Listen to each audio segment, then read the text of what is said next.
In this tutorial, I'm going to show you how to add a lens blur effect to an image, kind of a tilt shift effect. But I'm also going to show you how to refine that by using the brush tool along with the erase brush strokes feature. Let's go ahead and get started. I'm in ON1 Effects, and over on the left, I have the Filters panel open. I'm going to select Lens Blur, and on the top, I'll choose Tilt Shift.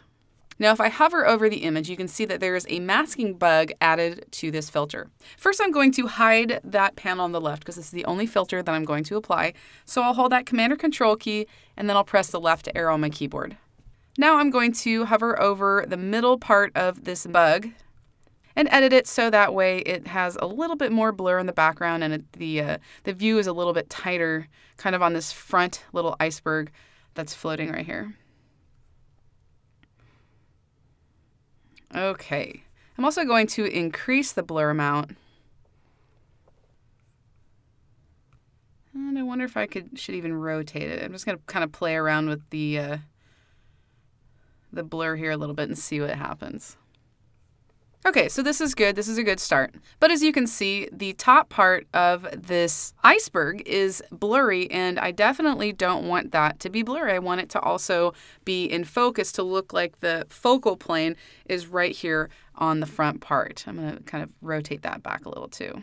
Okay, so in order to do that, I need to brush it out using the masking brush. So I'll press B on my keyboard, and that'll activate that brush, and then I'm going to zoom in. Now, when I'm using the brush tool, if I want to make sure that I'm only masking this area, I'm just going to go ahead and use that perfect brush. I'll do a Command R that activates the perfect brush, and then I just start brushing over the image.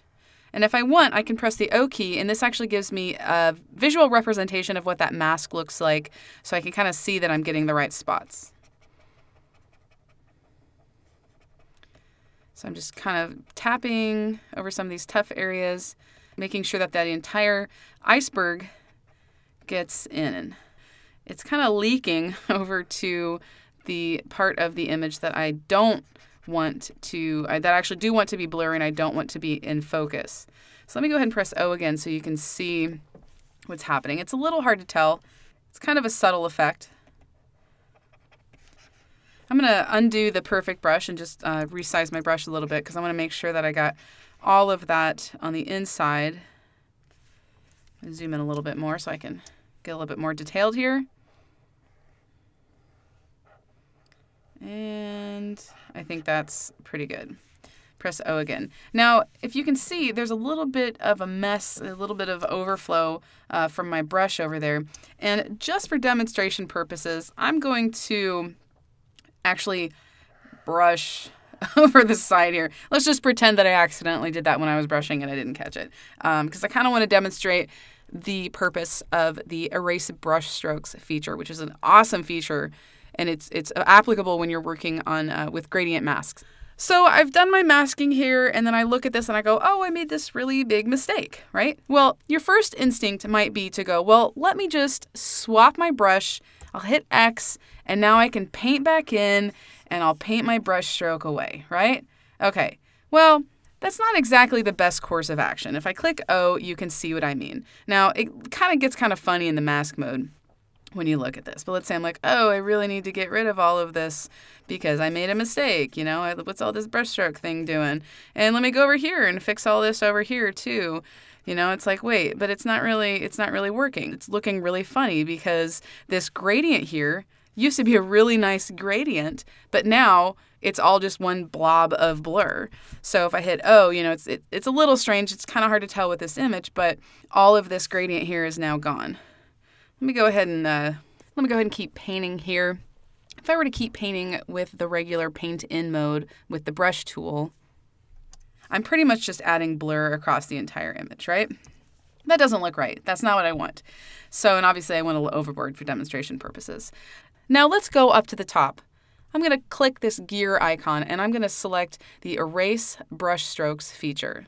Now, as soon as I do that, perfect brush goes away. You can't use the perfect brush when you have the Erase Brush Strokes active.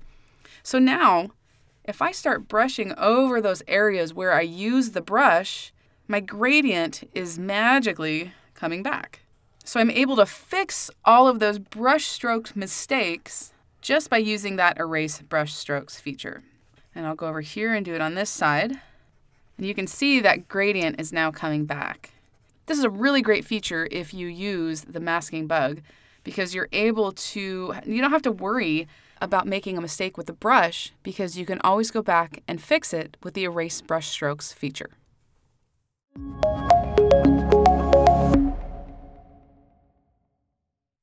To learn more about me and to see some of my work, please visit my website at nicolesy.com.